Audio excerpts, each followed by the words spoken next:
herzlich willkommen zu einem neuen Video von Miles & Marcel. Heute gibt es einen ganz besonderen Flug und zwar fliege ich heute mit Lufthansa in der Business Class von Frankfurt nach München. Und warum das besonders ist? Nun, das liegt an dem Flugzeugtyp, denn tatsächlich werde ich heute noch einmal mit dem Dreamliner fliegen. Lufthansa hat sein erstes Flugzeug in der 1:1 Konfiguration und ich freue mich, das heute für euch zu testen. Seid gespannt auf einen komplett neuen Flugzeugtyp. Ganz viel Spaß bei diesem Video.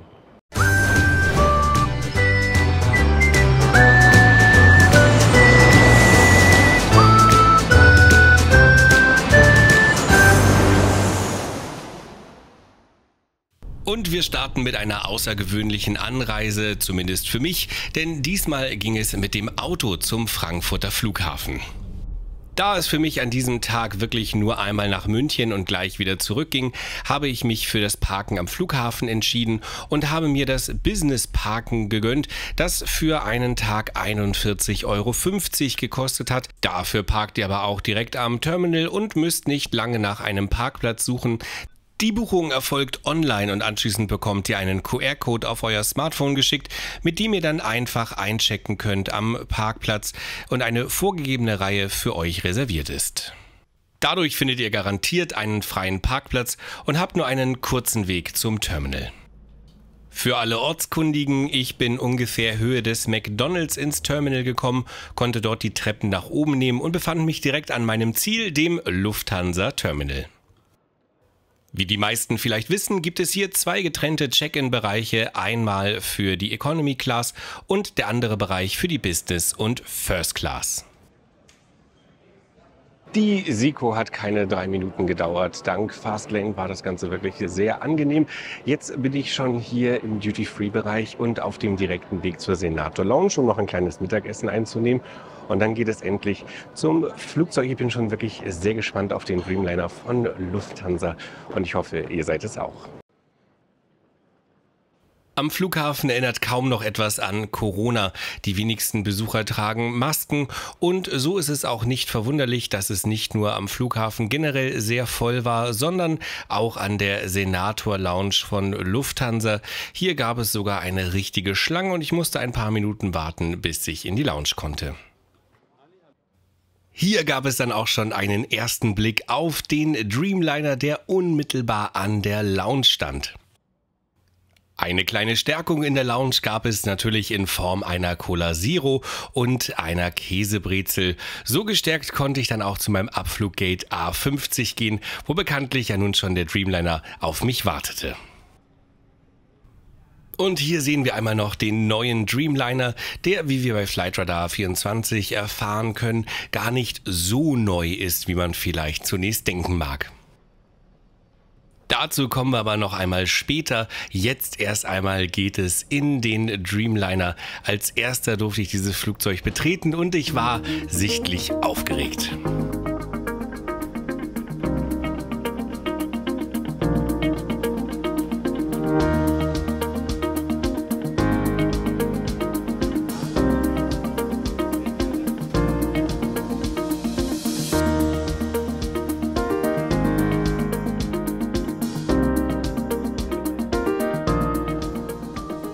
Und hier zum ersten Mal für mich eine Lufthansa-Maschine in einer 1:1 Konfiguration in der Business Class. Es geht doch.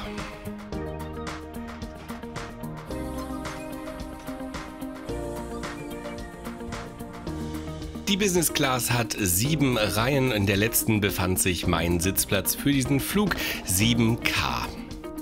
Sehr lobenswert, jeder Sitzplatz hat sein eigenes Handgepäcksfach. Und das sieht doch endlich mal nach einem Business-Class-Sitz aus, bei dem man auch gerne dann auf Lufthansa zurückgreift, wenn es um einen Langstreckenflug geht. Mein erster Eindruck war, dass der Sitz sich wirklich sehr bequem anfühlt. Das ist man von den bisherigen Sitzen in der Business Class von Lufthansa ja nicht unbedingt gewohnt. Die Kopfstütze habe ich spontan nicht nach oben verstellen können, aber dies ist sicherlich noch möglich. Vielleicht habt ihr da ja ein paar Erfahrungswerte, die ihr mir mitteilen könnt. Grundsätzlich habe ich mich aber auf diesem Sitzplatz wohlgefühlt und ganz besonders zu erwähnen, finde ich, ist dieser kleine, aber feine Sichtschutz, der einen doch ein bisschen mehr Privatsphäre bietet, als es die herkömmlichen Sitze bislang getan haben. Zu eurer Rechten findet ihr eine Ablage, in der sich die Kopfhörer befinden. Das ist doch endlich einmal eine verbesserte Form, wie die Kopfhörer bei Lufthansa gelagert werden. Außerdem gibt es noch ein größeres Ablagefach, in dem ihr zum Beispiel während des Fluges euer Smartphone verstauen könnt. Außerdem befinden sich auch hier die Anschlüsse für den Kopfhörer und ihr findet auch einen Stromanschluss sowie einen USB-Anschluss. Leider keinen USB-C-Anschluss. Da merkt man, dass die Maschine doch schon 3 Jahre alt ist, denn beim neueren Modell hätte man das wahrscheinlich doch schon gleich verbessert. Außerdem findet ihr dort eine kleine Fernbedienung, mit der ihr das Entertainment-Programm ganz bequem steuern könnt. Zu eurer Rechten befindet sich noch ein Display, mit dem ihr zum Beispiel das Licht ein- und ausschalten könnt. Außerdem gibt es ebenfalls noch ein kleines Leselicht zum Ausklappen. Und für alle Gäste, die es immer noch nicht fassen können, gibt es das Ganze nochmal weiß auf blau. Wir befinden uns tatsächlich in einer Boeing 7879 von Lufthansa und hier lohnt sich natürlich nochmal ein Blick in die Karte, wo sich die Notausgänge befinden. Der Tisch befindet sich vor einem und lässt sich mit Hilfe eines kleinen Bügels sowohl nach vorne als auch nach hinten verschieben und fixieren. Außerdem lässt sich der Tisch aufklappen und ist wirklich sehr stabil und groß. Nur die Farbe gefiel mir persönlich überhaupt nicht. Ich empfinde das Holz als viel zu dunkel. Hier seht ihr auch noch einmal den Blick von unten, wie sich der Tisch lösen lässt und auch dann natürlich wieder fixieren lässt. Widmen wir uns auch noch einmal dem Entertainment-Programm. Obwohl dies Ganze ja nur ein sehr kurzer Flug war, steht einem trotzdem das volle Entertainment-Programm wie auf einem Langstreckenflug zur Verfügung. Hier hat man so als Gast also auch die Möglichkeit gehabt, einmal das aktuelle Bordprogramm von Lufthansa zu testen.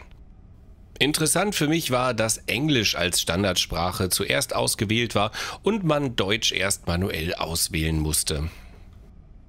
Das Entertainment-Programm von Lufthansa habe ich euch schon in vielen Videos vorgestellt und hier gibt es nichts Nennenswertes Neues, außer natürlich, dass ein paar aktuellere Filme eingefügt worden sind. Trotzdem wirkt für mich das Entertainment-Programm doch sehr in die Jahre gekommen und bedarf meiner Meinung nach einer Überarbeitung. Hier kann man sich durchaus mal anschauen, was die Mitbewerber anbieten, denn die Übersicht gerade für Filme geht da doch wesentlich komfortabler. Was mir sehr gut gefallen hat, war aber die Flight Map von Lufthansa. Diese ist wirklich klasse angezeigt und hier vor allem auch sehr lustig zu sehen, der Abstand Frankfurt am Main und München. Das hat man auch nicht so oft auf einem so großen Bildschirm. Werfen wir vor dem Start nochmal einen Blick in die Bordtoilette und diese finde ich wirklich sehr gelungen. Was mir ganz besonders gut gefällt, ist das Fenster. Ich liebe es, wenn Bordtoiletten ein Fenster haben. Warum, weiß ich nicht, lüften kann man ja nicht, aber es ist trotzdem für mich immer ein Gefühl von Freiheit, wenn man dort sich aufhalten darf. Abgesehen von Seife gab es keine weiteren Amenities, lediglich noch einmal der Mülleimer ist für mich erwähnenswert, denn hier gab es eine kleine Klappe, die man mit dem Fuß bedienen konnte und so sich der Mülleimer öffnete, damit das Ganze etwas hygienischer erfolgt und man nicht mit seinen Händen das Ganze berühren muss. Das finde ich eine sehr gute Lösung. Nun hieß es noch, sich für den Flug bereit machen und den Dreipunktgurt anzulegen. Auch das meiner Meinung nach eine tolle Verbesserung für die Business Class von Lufthansa. Im Sicherheitsfilm kann man noch die alte Business Class bzw. die Standard Business Class von Lufthansa erleben. Hier gibt es also keinen neuen Film, der speziell für den Dreamliner vorbereitet wurde. Alle Gäste und auch die Crew waren jetzt angeschnallt an ihren Plätzen und schon ging es los Richtung München.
Bei einem knapp 35-minütigen Flug bleibt nicht viel Zeit, die Liegeposition des Sitzes von Lufthansa auszuprobieren. Daher habe ich schnell, als die Anschnallzeichen ausgestaltet wurden, das Ganze für euch einmal ausprobiert. Wie man sehen kann, hat man auch mit knapp 1,90 Meter dann doch genügend Platz und der Kopf hat genügend Spielraum. Lediglich den Fußraum empfand ich als etwas eingeengt. Gerade als ich in der Liegeposition war, kam auch schon der Service und so ist es dann natürlich bei einem so kurzen Flug, dass man nicht viel Zeit hat. Als Bordmahlzeit gab es einen Käsekuchen und zwar einen ganzen, ein Mini-Käsekuchen, aber der war tatsächlich ausreichend, hat satt gemacht und war sehr lecker. Messer, Gabel, Löffel, hier gab es wirklich für jeden eine Möglichkeit, den Käsekuchen zu essen. Natürlich gab es auch eine kleine Serviette und ein Erfrischungstuch für danach. Das Erfrischungstuch hat ein neues Design bekommen, geruchstechnisch ist es aber noch das gleiche wie früher.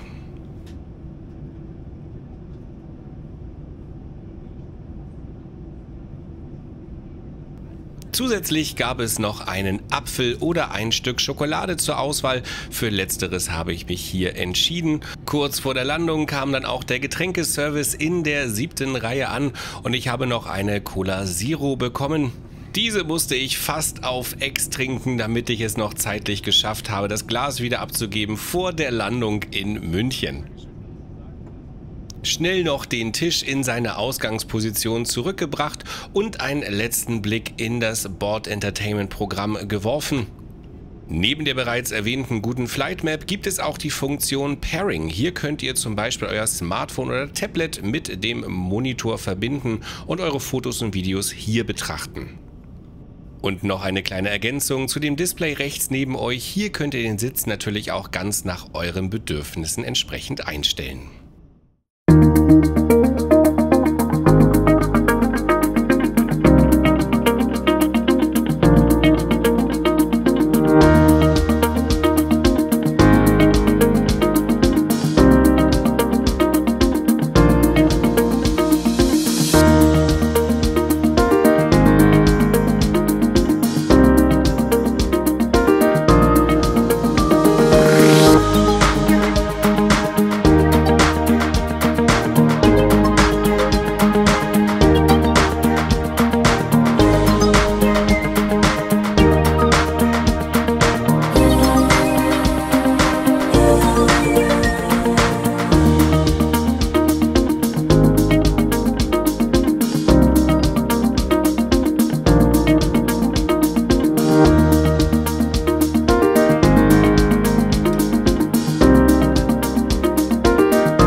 Ich muss sagen, das ist schon wirklich ein komisches Gefühl, wenn man direkt wieder in das Flugzeug einsteigt, mit dem man gerade in der Destination angekommen ist.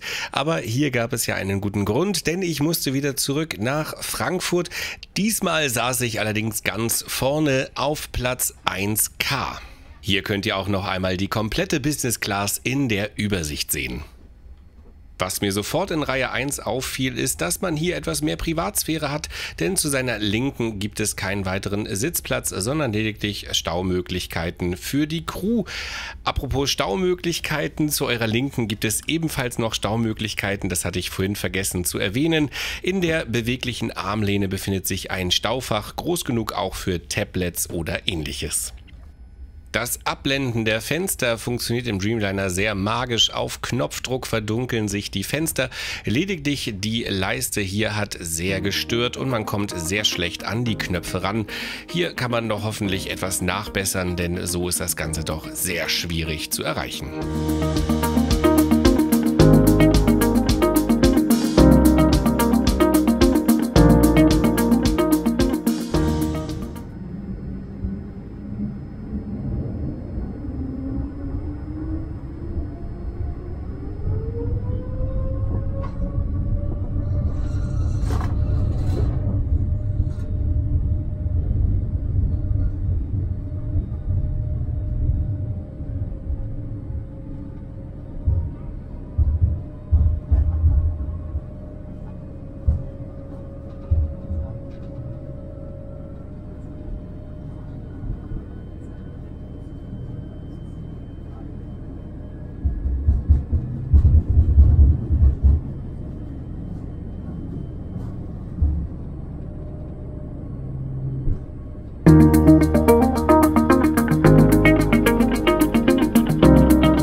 So, und wieder geht es zurück nach Frankfurt. Und was wirklich unglaublich ist, wie ruhig es im Dreamliner von Lufthansa ist. Man hört wirklich Gespräche von 6, 7, 8 Sitzreihen weiter hinten und die Gespräche sind nicht sehr laut. Also habe ich jetzt auch gerade das Gefühl, dass ich sehr leise sprechen muss, damit man mich nicht unbedingt hört. Wirklich ganz großartig. Und wie versprochen, werfen wir noch mal einen Blick in die Economy Class des Dreamliners. Hier findet ihr eine 333-Konfiguration und auch ein etwas neues Design.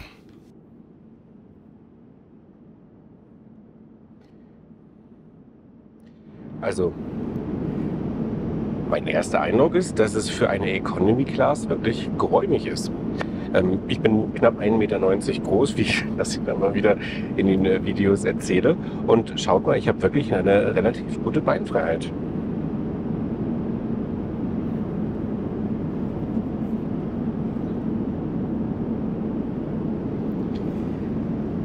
Wie das natürlich jetzt auf einem Langstreckenflug ist, wenn man sich hier 6, 7, 8, 9 Stunden aufhält, das weiß ich nicht. Die Beine lassen sich auf jeden Fall etwas unter dem Sitz ausstrecken und man kann sich auch relativ bequem zurücklehnen.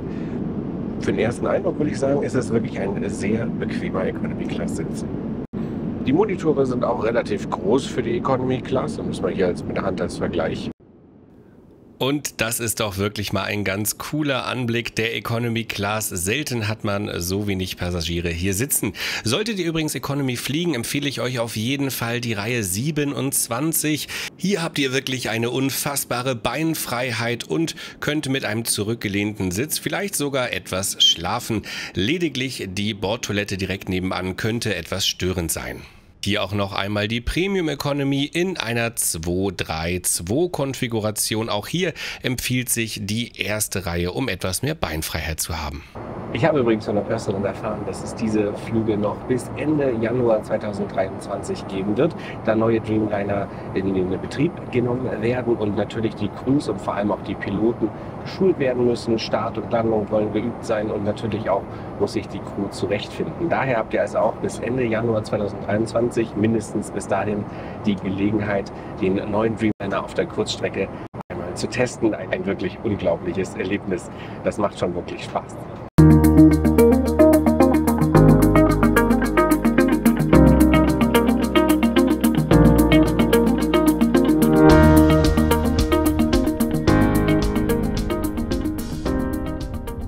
Meiner Meinung nach hat Lufthansa mit dem Dreamliner eine sehr gute Entscheidung getroffen und es ist wirklich großartig, endlich auch in einer zeitgemäßen Business Class mit Lufthansa reisen zu können. Hier sollte man natürlich wissen, dass diese Business Class nur eine Zwischenlösung ist, denn ab 2023 fängt Lufthansa an, seine Flugzeuge mit einer komplett neuen Business Class auszustatten und dann wird es vielleicht noch mal etwas moderner werden. Die Crew war spürbar aufgeregt und hatte sichtlich Spaß, den neuen Flugzeugtyp zu testen und auch ich freue mich darauf, diesen hoffentlich bald auf einer Langstrecke dann einmal ausgiebig für euch testen zu können. Wenn ihr kein Video mehr verpassen wollt, dann abonniert doch einfach diesen Kanal und wenn euch das Video vielleicht sogar gefallen hat, dann gebt gerne einen Daumen nach oben und schreibt gerne einen Kommentar, darüber würde ich mich sehr freuen. Auch ebenfalls freue ich mich auf das nächste Video mit euch. Alles Gute, euer Marcel.